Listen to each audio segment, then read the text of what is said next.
Muy buenas tardes, queridos todos, todas, todes. Aquí estamos de nuevo en el planeta Yusani, que como ustedes saben sobrevuela por todos los países. Nosotros estamos en Italia, donde el calor agobia y falta el agua, y ustedes están en Argentina, donde el agua sobra. Y como diría nuestro querido expresidente Macri, qué raro que es el mundo. En algunos lados sobra y en otros lados falta.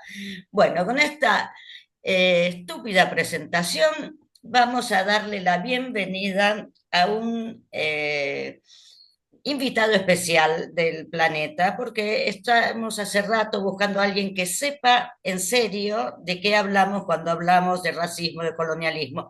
Y como parece que el racismo está de moda, lamentablemente, ya desde el Mundial lo venimos viendo, y desde mucho antes también, obviamente, hemos invitado a Miguel Mellino. Miguel Mellino es la persona que necesitábamos en todos los aspectos. Él es antropólogo, profesor de estudios postcoloniales y relaciones interétnicas de la Universidad L'Orientale di Nápoles. Entre sus escritos, ya van a ver que es el tema justamente que nosotros tocamos, figura Marx en los márgenes, del marxismo negro al feminismo postcolonial, gobernar la crisis de los refugiados, otro que es Stewart Hall, cultura, raza y poder, también está ciudadanías postcoloniales, crítica postsocial, y como si esto fuera poco, es curador de la obra política de Franz Fanon, el autor de Los Condenados de la Tierra. Muy buenas tardes, Miguel Mellino. Siempre pienso en Melillo, pero no, en Mellino. ¿Cómo te va? Melillo por Melilla, digo. Claro. Bueno, nosotros en principio habíamos pautado esta entrevista hace ya una semana casi pensando en este, los temas de cómo la ultraderecha está manejando el tema de la reinmigración con Panacci a la cabeza aquí en Italia y todo el debate que se había dado durante el Mundial con el racismo, España, etcétera, etcétera. Pero en el medio nos corrió la realidad y nos pasó por arriba y ocurrió un hecho terrible que es lo que llaman la invasión de Ceuta. Eh, es decir, una cantidad de muchachos, familias, niños, etcétera, que saltaron las vallas o aprovecharon un agujero que le habían hecho por allí en la frontera y se fueron a un enclave colonial que tiene España en África. ¿Cómo ves vos esta situación en principio? Bueno, digamos que es una situación, es banal decir bastante compleja, pero con esta definición compleja me refiero solo a una cosa, ¿no? Digamos que hay que un poco, hay que desenmarañar un poco los discursos, ¿no? Que se están haciendo y lo que podemos decir sobre el fenómeno, porque tiene diferentes niveles de interpretación y tiene diferentes niveles de causalidad también, ¿no? La primera cosa que hay que decir, o la primera cosa que habría que poner, digamos, de manifiesto, es que este movimiento que se ha manifestado, que es un movimiento de personas, se calcula en 50 60 mil personas que pasaron de Marruecos a Ceuta, el esclave colonial española. Es un movimiento que, más allá de lo que vamos a decir después, está originado o tiene origen, digamos, en procesos que son macroestructurales, ¿no? Se puede decir. El Mm. primer proceso macroestructural al que me refiero es las políticas migratorias europeas, ¿no? Las políticas migratorias europeas, que son políticas que se fundan sobre un racismo estructural e institucional y que, digamos, tienen como común denominador, más allá de sus diferentes versiones en los años y coyunturas, la represión, digamos, de los movimientos migratorios el gobierno de estos movimientos migratorios y la gestión al interno, digamos, de una necesidad del mundo capitalista europeo. Así que este es, digamos, el primer nivel. Lo que pasa es que no nos podemos quedar solo con eso porque si bien yo creo que es el motor principal de este fenómeno, porque si no 50.000 personas no se mueven si no están necesitadas o si no hay una acumulación, digamos, de tantas necesidades durante tanto tiempo. Um, Hay que tener en cuenta otras cosas, ¿no?, que están ocurriendo y que tienen más que ver con los términos de la geopolítica, ¿no?, si así lo queremos llamar. Este movimiento se inscribe o también fue de alguna manera estimulado, desarrollado por una maniobra, digamos, de tipo geopolítica uh, planificada por la extrema derecha europea, por Trump, por Israel y por Marruecos, que son aliados, ¿no?, a nivel internacional. Y tenía como objetivo, digamos, poner en discusión las políticas migratorias de Sánchez, que yo no voy a defender, digamos, de un modo irreflexivo. Obviamente que la legalización de 500.000 personas es un hecho muy importante, sobre todo para lo que es la agenda y la política migratoria de los gobiernos europeos. Pero claramente hay una tentativa, ¿no?, de desestabilizar un poco lo que puede llegar a significar ese gobierno para el resto de los países europeos y evitar, o no tanto evitar, sino tratar de obtener una especie de surplus político, ¿no?, de frente. Me viene, lamentablemente, mi primera lengua ya es casi el italiano, así que me es difícil hablar en español. Este, Traer una especie de surplus político o de construcción política por parte de la extrema derecha digamos, de lo que está pasando en Europa, ¿no? Es claramente, se puede inscribir en una tentativa también ¿cómo decir?, de desestabilizar o de replasmar el gobierno de la Unión Europea a partir de las exigencias y de las visiones que tienen las extremas derechas continentales, ¿no? Con todo lo Ahora, que ello implica. Sí. sí, no, discúlpame que después vamos a ahondar en esto, pero me gustaría primero ir como un poco más atrás para entender todas estas cuestiones, porque yo dije el racismo está de moda, acá hay políticas obviamente racistas y reinmigración y todo, pero me gustaría saber un poco qué es el racismo, qué son las razas, es decir, las razas. ¿Existen o lo que se persigue es otra cosa que no son necesariamente las razas? Yo había leído una entrevista tuya donde vos mencionabas que el concepto de raza empezó con el descubrimiento de América. ¿Es así? Sí, digamos, esta es una de las teorías, desde mi punto de vista, más condivisibles, ¿cómo se dice en español, en castellano? Más, Ah, sí, convincenti. sí, más convincentes, ¿no?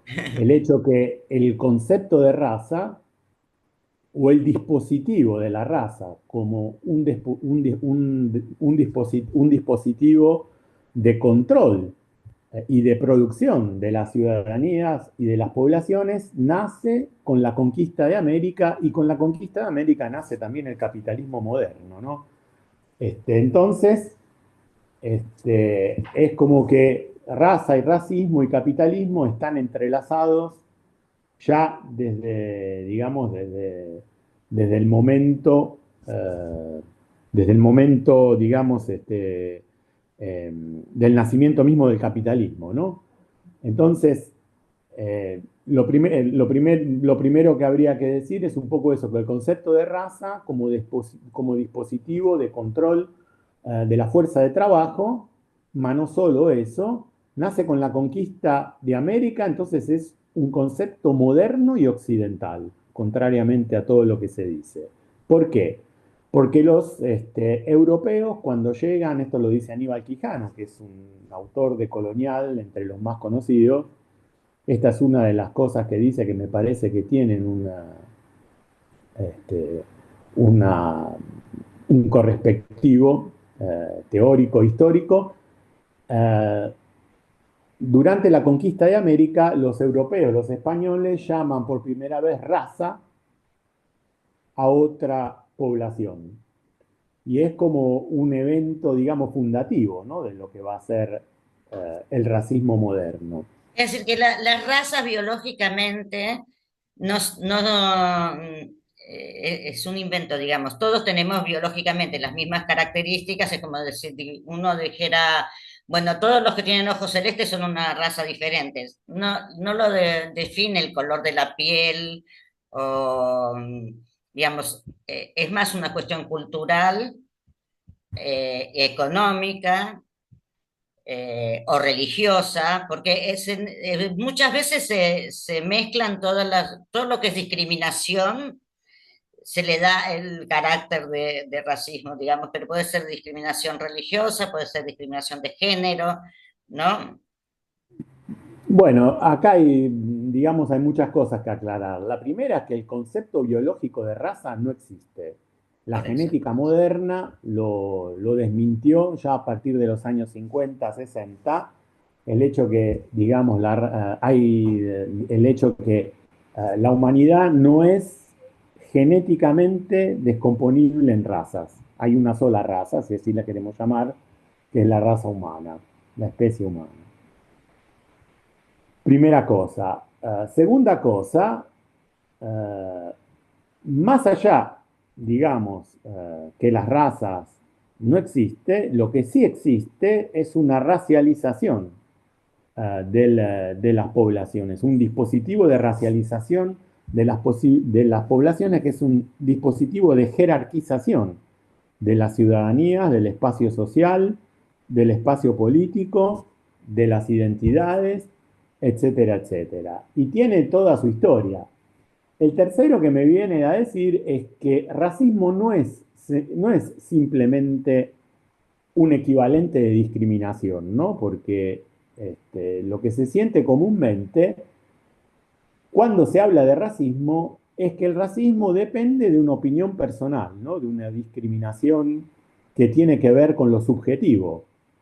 En realidad el racismo no es esto, ¿no? Como dice la mayor parte de los estudiosos más serios del racismo, por ejemplo, vos nombrabas el hecho de Argentina, a mí me sorprende mucho el debate sobre el racismo en Argentina, me sorprende mucho cómo en Argentina la mayor parte, digamos, de las personas que han tomado palabra en este debate están como en una actitud defensiva, ¿no? Como para decir en Argentina no hay racismo, no somos los más racistas, etcétera, etcétera. Bueno, esto es literalmente una estupidez, porque el racismo es algo que existe en todas las sociedades modernas y es algo estructural a la producción y a la reproducción del capitalismo exceso mismo. Entonces, decir que el racismo en Argentina no existe, o que no existió, o que es menos o más que en Estados Unidos o en España, realmente no tiene ningún sentido. No tiene ningún sentido porque el racismo, como estaba diciendo recién, no es algo que depende, no es algo que depende de la discriminación o de las opiniones subjetivas, ¿no? Es algo que está en las cosas, es algo que está en las estructuras sociales. Funciona un poco como el dominio de género o el dominio patriarcal, ¿no? No depende solamente del hecho que un hombre sea o haga violencia de género o tenga concepciones patriarcales, ¿no?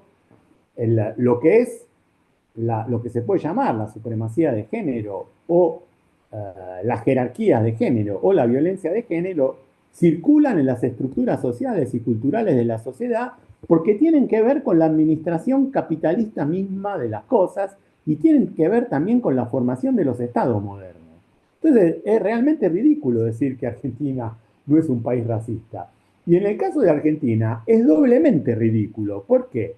Porque es un país, digamos, es una sociedad que nace, digamos, de un proyecto colonial, nace de un exterminio colonial de la población indígena, nace de un proyecto de lo que hoy podemos llamar de colonialismo de asentamiento, de sustitución de una población con otra.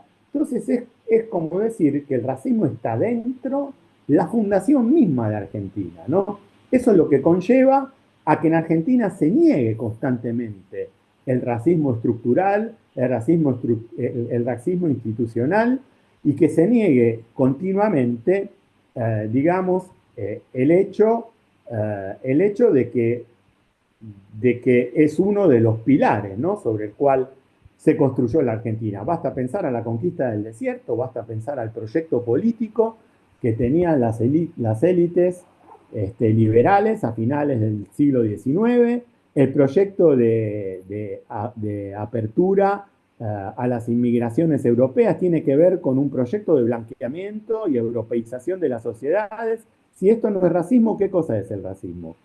Más Y allá además, de... a mí me alegra que vos digas eso, porque la verdad que no sabía cuál era tu postura con relación a esto.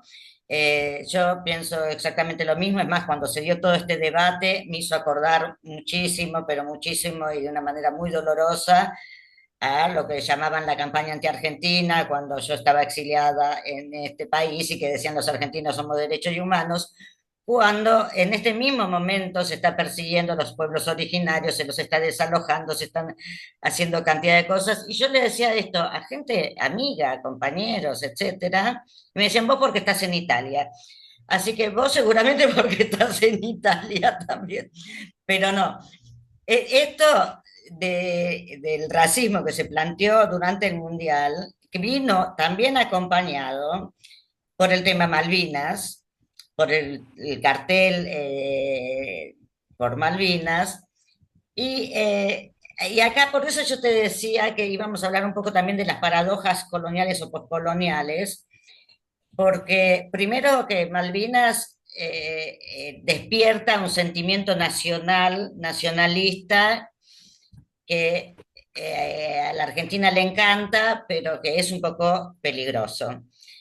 Y por otro lado, creo que tanto en Ceuta como en Malvinas, no sé, vos me sabrás decir porque yo de Ceuta no entiendo nada, eh, sus habitantes no quieren dejar de ser colonia. Eso es lo que yo no entiendo. Es decir, uno quiere recuperar, de hecho, todos los marroquíes quieren irse a Ceuta y para después pasar para Europa. ¿Cómo se explica esta permanencia de algunos espacios originariamente coloniales y objetivamente que no corresponden a la razón geográfica, su lugar de ser, digamos, pero que al mismo tiempo no tienen el apoyo de la población para dejar de serlo?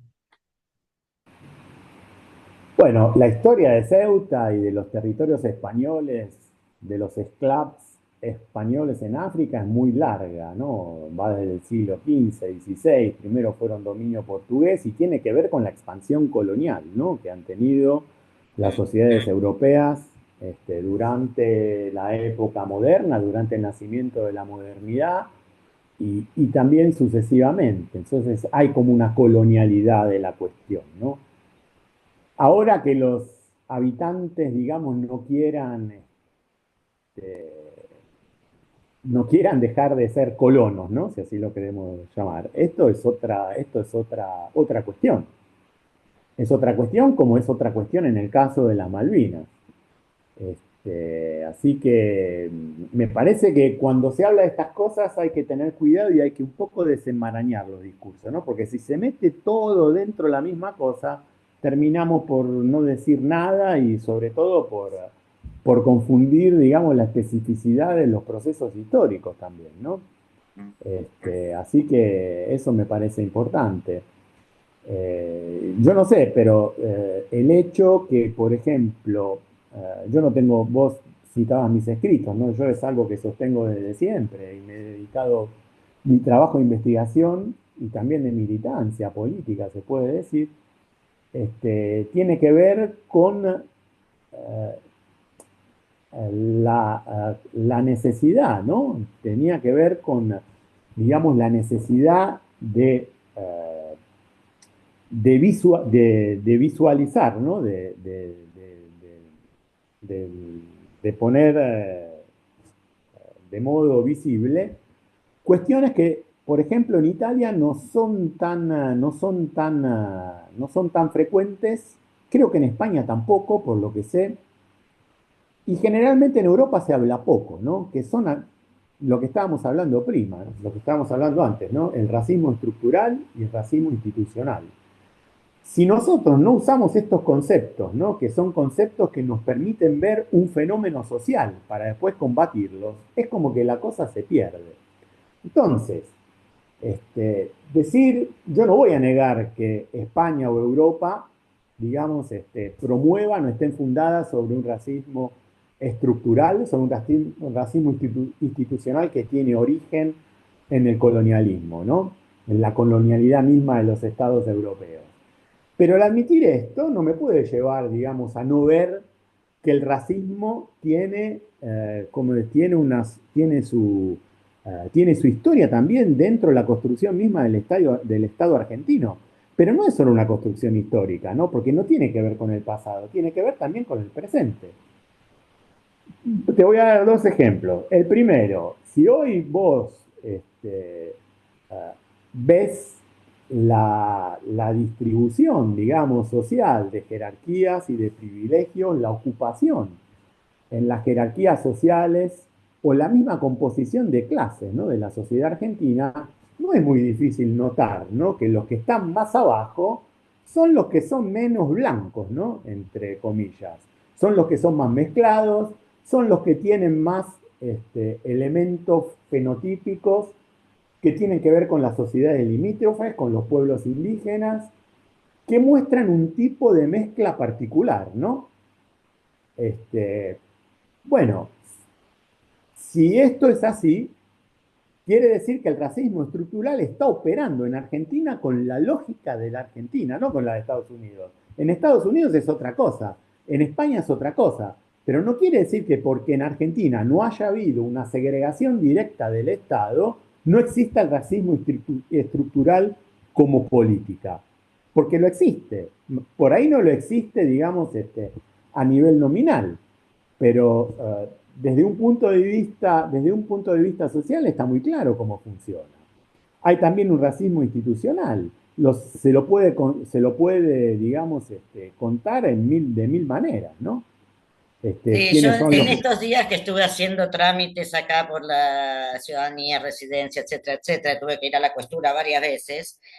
Es impresionante que el hecho de que yo soy italiana o de origen italiano y blanquita, este, pero todo el resto eran africanos, de Bangladesh, etcétera, etcétera, el maltrato que se le daba a todo el resto, y que encima ninguno de nosotros podía decir ni a, porque como todos estábamos esperando o el soggiorno, la residencia, ¿qué le vas a decir al cana que te está bastardeando, humillando, de mala manera, ¿no?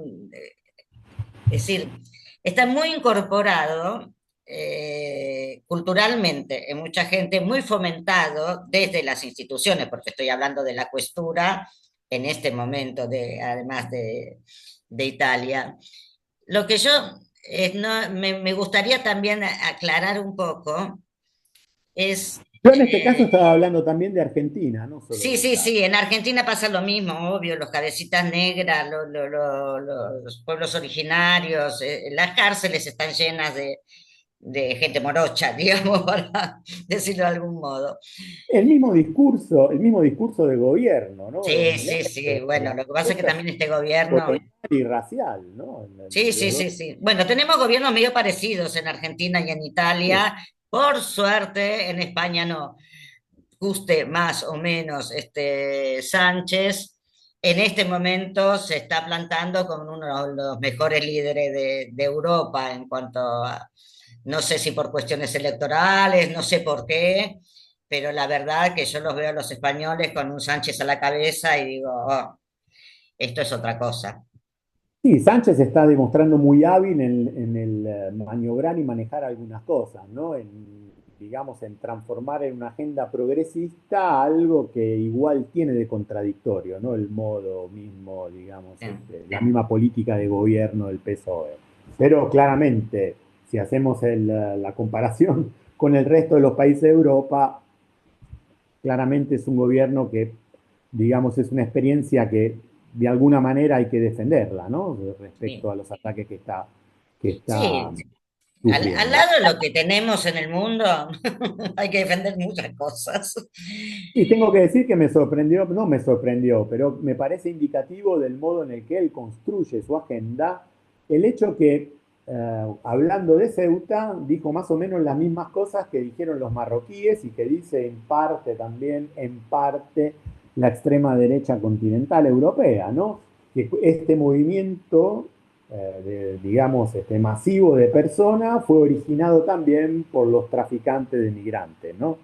Bueno, esto, digamos, no es un modo, llamémoslo progresista, ¿no? De gobernar o de construir políticamente la cuestión, ¿no? Porque ahí es como que está cediendo una parte muy importante a la agenda política anti-inmigratoria de las, digamos, de las derechas y de las extremas derechas europeas, ¿no? Y tiene un poco siempre este doble juego, ¿no, Sánchez? Pero bueno, como estábamos hablando antes, si hacemos el paragón con, las otras experiencias europeas, está claro que tiene una diferencia. Y también hay que acordarse, por ejemplo, respecto a lo que ha pasado, que para mí tiene mucho que ver, el hecho que el gobierno español es uno de los más activos, junto con el de Irlanda, en el tratar de aprobar algún tipo de sanción en Europa,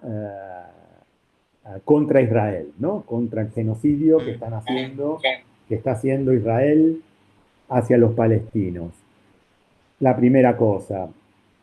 Y la segunda cosa, claramente, eh, la legalización, ¿no? De los 500.000 inmigrantes es algo que toda la ultraderecha, buena parte de la ultraderecha mundial trata de traer su provecho político, ¿no? A este ataque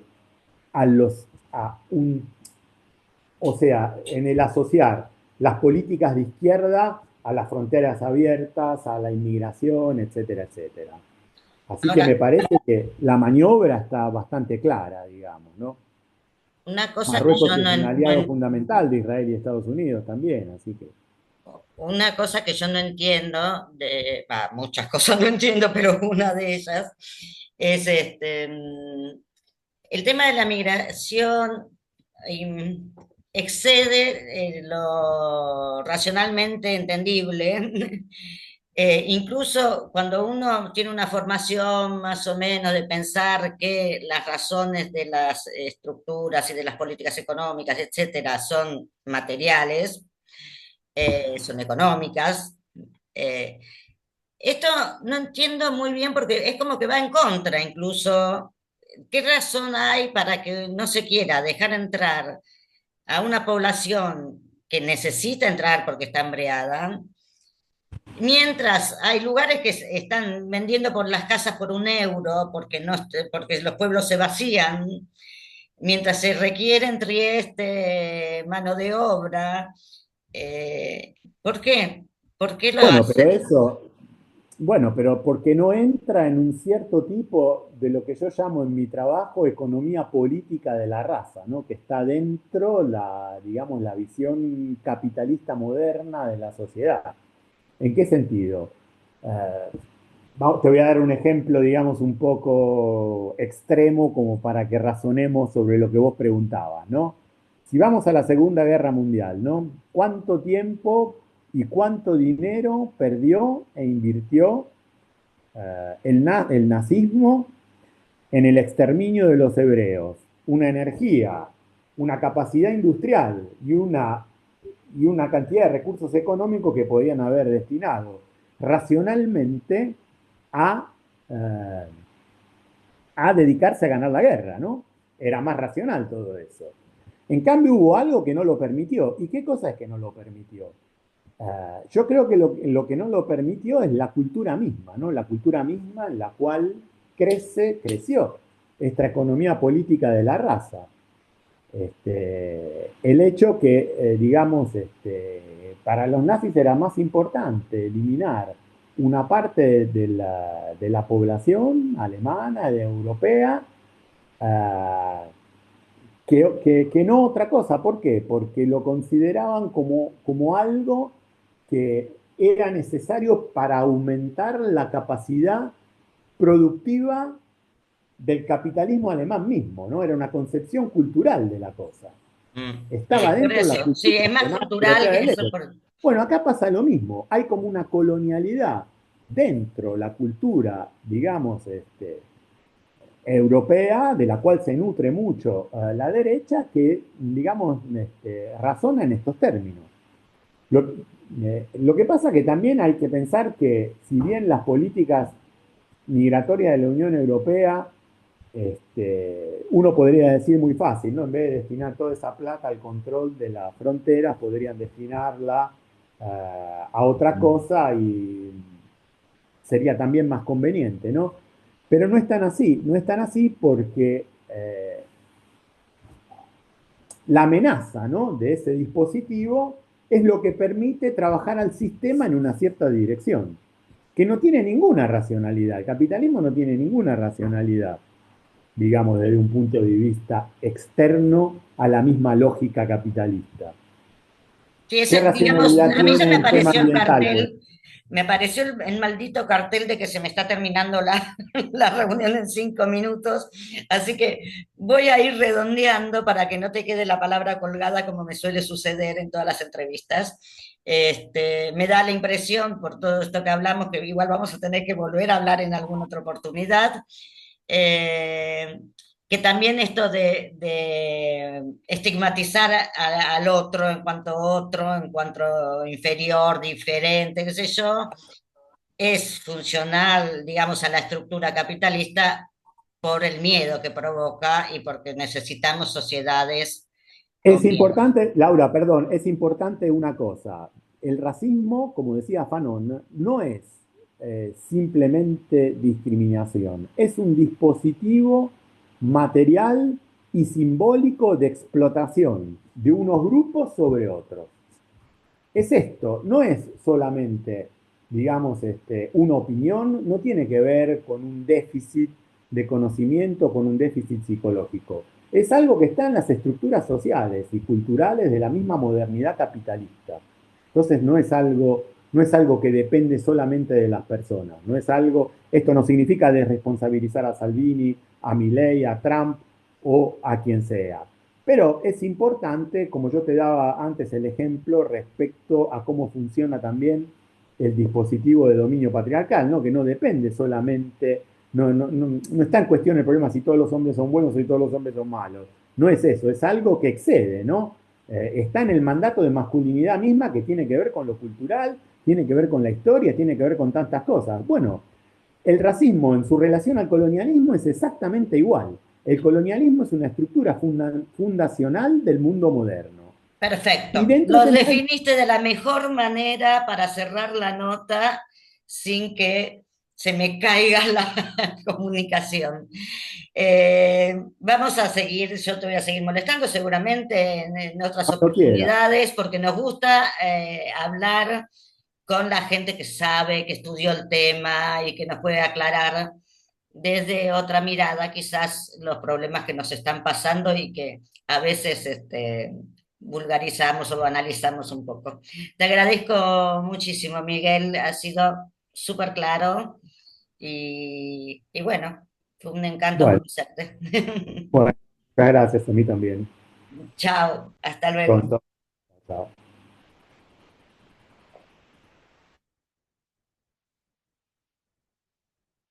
Bueno. por finalizar, por